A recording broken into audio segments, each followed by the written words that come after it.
John chapters 9 and 10, we're going to observe Jesus as the shepherd. In the latter part of chapter 9, after Jesus has healed the blind man and all the interrogation has gone on, Jesus will go find him and care about him and lead him to a point of faith, like a shepherd finding his sheep. And of course in chapter 10 we'll see Jesus is the good shepherd. Now in John chapter 9 we are still in Jerusalem, carrying on from John chapter 8. And as they are walking along, they come to a blind man. Now there were beggars of various descriptions in Jerusalem and all ancient cities. If you're blind, what are you going to do for a living? Back then, not much, not too many things you could do, except beg. People who were paralyzed or lame, crippled, they were beggars. Alms for the poor, they cried out. So as Jesus and his disciples walked along, they came upon one man, blind, who happened, this one, to be blind from birth.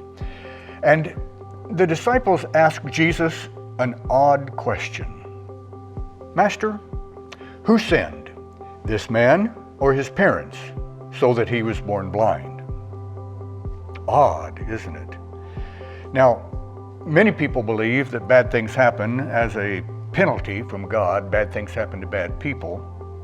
I suppose people could think that people who have a baby with birth defects are somehow being punished by God. That's wrong to start with. But even more, the question is odd. Did the baby sin so that he would be born blind?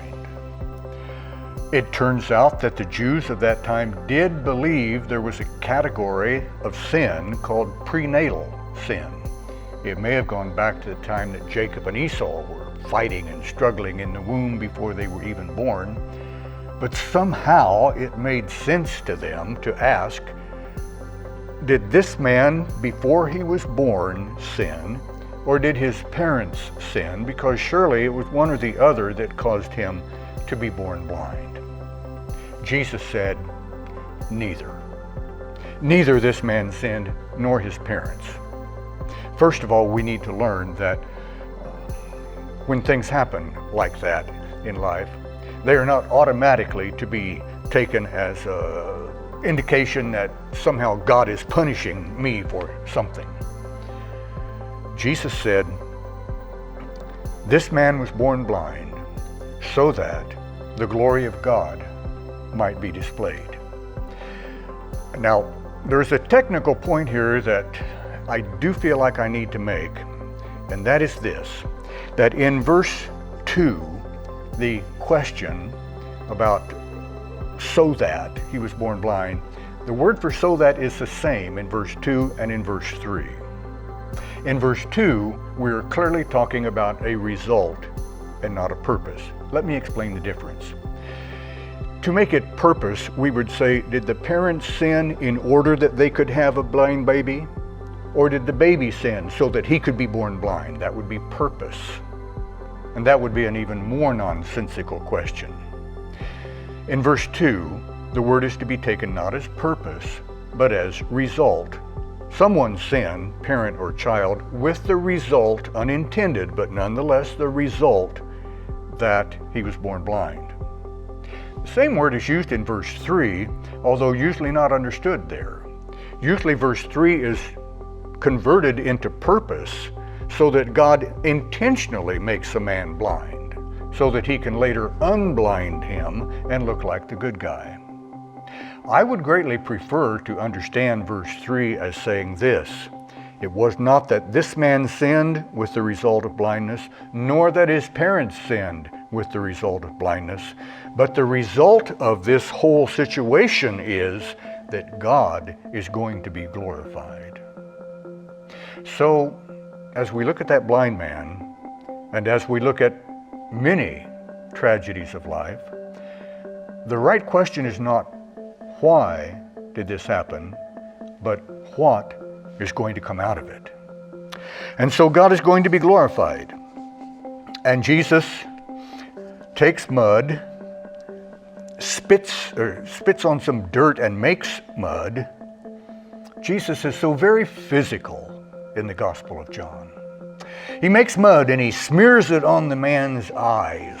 Probably not his eyelids, right on the eyes. You've got mud in your eyes.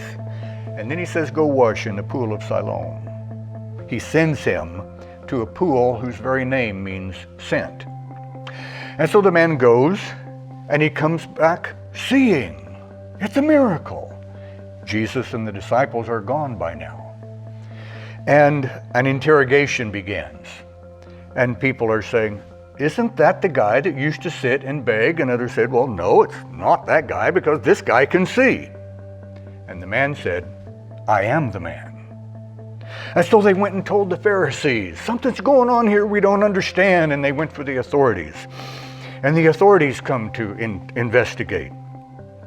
And they ask the man, and they don't get the kind of answers that they want as to how in the world did this happen, because the man simply said the guy made mud and put it on my eyes and now I see. Well, the Pharisees then, as skeptical as I would be, I'm a Missourian, the show me state. I need to have it proved. So they went to the man's parents and they asked the parents, is this your son? Was he born blind? How does he see now? And the parents, intimidated by the authorities, worried that if they get in bad with the Pharisees, they might be thrown out of the synagogue. They say, yes, he is our son, and yes, he was born blind. How he now sees, we have no idea. We don't know. So they go back to the man and resume the interrogation with the man. I'm kind of glad in a way that the Pharisees were not easily convinced. I'm kind of glad that I can see that in the first century, they were not just gullible and foolish and naive. They investigated. They asked all of the right questions. They come back to the man and they ask him again. And they challenge him about it all. And the man gets a little bit sassy at one point and says, why do you keep asking me? Do you want to become disciples of this guy too? And they say, oh, you're the one that's a disciple of this guy. You were born in sin. And they throw him out. How did they know he was born in sin, by the way? Because they're making the same assumption that other people in the first century would have made, that if a baby is born blind, it's a result of sin. Another thing that came up along the way was that in verse 31, as the blind man and the Pharisees are having this back and forth, the blind man says, we know that God does not hear sinners, and yet this man opened my eyes. And no one has ever in the history of the world opened the eyes of a man born blind. We know that God does not hear sinners, and yet he heard this man. So that man can't be a sinner. I appreciate the man's faith in Jesus. I'm not entirely ready to endorse his theology that God does not hear sinners. I want you to notice that's what the blind man says. That is his understanding. That is not a straight teaching of Scripture. Because there are certainly circumstances when God does hear sinners, especially when the sinner is repenting and crying out, God, be merciful to me, a sinner. Those prayers God certainly does hear. In verse 35, Jesus, like a shepherd, finds this man at the temple. And he asks him, do you believe in the Son of Man? Well, who is he, Lord, that I might believe in him? And Jesus identifies himself, I, the one who speak to you, am he. And so the man believes in Jesus, and the Pharisees do not. And Jesus says that if they were blind, if they were really blind, it wouldn't be so much their fault, but because they think and say they can see, it just makes them all the more guilty. Jesus, the light of the world, throws some people into darkness. The same sun that creates the sunshine also creates the shadows. Jesus, the light of the world. John chapter 10. Jesus says something about sheep and shepherds and sheep pens. In the ancient times, let's say, this is the edge of a cliff or the edge of a hill or a rise or something. And let's say we're out in the open ground and we want to make a shelter, a sheep pen to put our sheep in for the night. And we're going to, at the edge of that hill or cliff, we're going to start piling up stones and pile stones upon stones. And then when we've made a wall 3 or 4 feet tall, all these stones on top of each other, we'll gather thorns and thistles, brambles, and we'll line the top of it. And then we'll put some kind of a door here to enter this sheep pen. The wall and the brambles will keep the wolves or coyotes or whatever predators they might have, keep them away, keep the sheep safe inside. 2 or 3 shepherds out in the fields might bring their flocks into the same sheep pen overnight, and they would shut the door, shut the gate. Sometimes it is supposed that a man, one of the shepherds, might even use his body as a door to keep that way closed, to keep the other animals out, to keep the sheep in. And Jesus will say, I am the gate, the door of the sheep. Through me, they will go in and go out and find pasture. He will also say in this same overall passage that he is not only the door of the sheep, he is also the good shepherd of the sheep. As the good shepherd, he said, I know my sheep, and my sheep know me. He says of shepherds in general that a shepherd will know his flock, he'll know them by name, and his sheep will know him. If you spend all your life out in the fields with a flock of sheep, 15, 20 of them, you will recognize their distinctiveness like someone studying the mountain gorillas.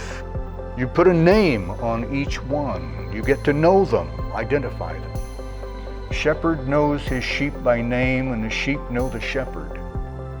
And when the shepherd gets ready to leave the sheep pen in the morning, he will call for his sheep, and his sheep will recognize his voice, and they will follow him out.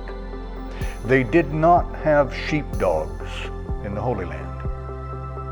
Sheep were not driven by sheepdogs. Sheep followed the shepherd, recognizing him, I guess, as the alpha male or something. They followed the shepherd and knew that the shepherd would lead them to the still waters and lead them to the green pastures. So it's a beautiful picture that this shepherd knows the sheep, and the sheep know the shepherd, and sheep will follow the shepherd. And Jesus says a most wonderful thing. Verse 11, I am the good shepherd, and he goes on to say, the good shepherd lays down his life for the sheep. Now the thief will come and he'll try to sneak in some other way, not come through the gate. The thief comes to steal and destroy and kill. But I have come that they might have life, and they might have it more abundantly. Or they might have this life to the full. This abundant life for the sheep is the kind of life that the shepherd wants the sheep to have. And we need to be careful that we don't automatically assume as Americans that if I'm a Christian and a follower of the Good Shepherd, that the abundant life means I'm going to be rich. I'm going to drive a fancy car. I'm going to live in a great big house. I'm going to have a bunch of money in my 401k because I have the abundant life. We ought to remember what abundant life looked like for followers of Jesus in the first century and learn from them. Jesus provides for the needs of his sheep, and he lays down his life for them. By verse 19, we begin to see divided opinions again. Some say he is demonized, he is raving mad. And others say, but he opened the eyes of a blind man. Here in John 10, they're remembering the events of John 9, that nobody ever opened the eyes of a blind man, but this man did. And the crowd is divided. Verse 22, change of scenery, jump forward a couple of months. It is now winter, it is December, and Jesus is walking in the temple area, in the outer big courtyard area, in Solomon's colonnade. It was a huge area against one of the walls of the temple. The columns were 30-some feet tall, and this area was 60 feet deep from front to back. It's a large area. The roof goes up 30-some feet, 60 feet back, and 1,500 feet across following the wall. There's a great big area. And that's where people gathered in the colder months, and there was a lot of teaching that went on, and Jesus went into that area. He's walking, and it is the Feast of Dedication. We need to say a word about that. During the time that the descendants of Alexander the Great's empire, as he divided it into different sections, the Syrians that had that quarter of the empire in their control dominated the people of God. And one particular Syrian leader called Antiochus Epiphanes decided he was going to wipe out Jewish religion once and for all. He killed the priest. He brought a pig in and slaughtered a pig on the altar, poured pig blood on all of the Jewish vessels, poured pig blood on the Torah. Now imagine how outrageous this is. But the Jews couldn't do anything about it until the Maccabees rose up.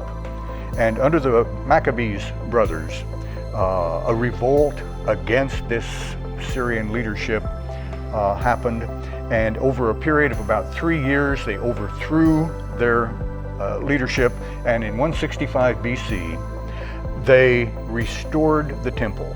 They cleansed the temple.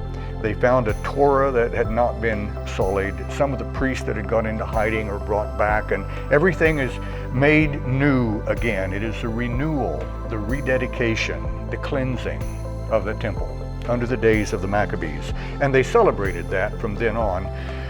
Today, it is called Hanukkah. If you want to read about Hanukkah, it all goes back to this event of cleansing the temple. Now, as Jesus is teaching in the temple on this occasion, he goes back sort of to the shepherd teaching of the previous chapter from a month or two earlier. He's talking about sheep following him. And he's remembering that sheep hear his voice, follow him, he knows the sheep, so on. He says, my sheep are safe in my hands, and no one can snatch them out of my hand.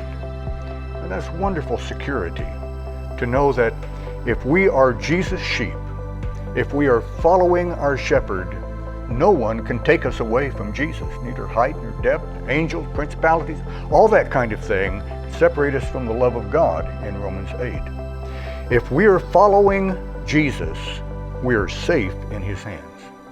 Now the text does not address one way or the other. Well, what about the sheep that wants to leave and heads off in some other direction? It doesn't talk about that. It's talking about sheep that follow, and they're safe in Jesus' hand, verse 28. Verse 29, these sheep are safe. No one can snatch them out of my Father's hand. Now wait a minute. In whose hand are the sheep located? Are they in Jesus' hand, or are they in the Father's hand? I and the Father, verse 30, are one. It's a magnificent verse. It identifies the Father and the Son as both God, as united somehow in a way that is greater than we can really understand and appreciate. But to be safe in the hands of Jesus is to be safe in the hands of God, because as Jesus said, I and the Father are one. And one last thing in this chapter.